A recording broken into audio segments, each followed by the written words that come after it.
Postoje dva tipa gojaznosti, muški i ženski tip gojaznosti. I muški tip gojaznosti je nešto što se zove centralni tip gojaznosti. On se karakteriše većim obimom struka.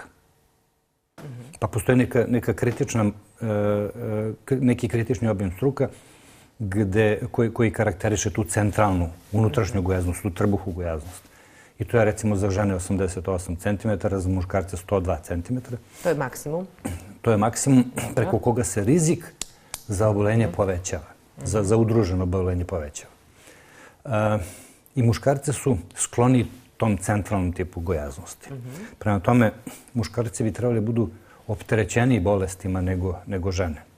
A žene imaju taj neki periferni tip gojaznosti, znači ako muškarac izgleda kao jabuka, žena obično izgleda kao kruška.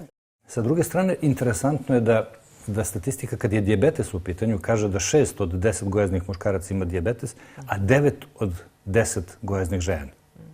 Prema tome, sa jedne strane, muškarci su opterećeniji tim nekim drugim bolestima. Kad je dijabetes u pitanju, žene su ekstremno vulnerabilne, ekstremno osetljive.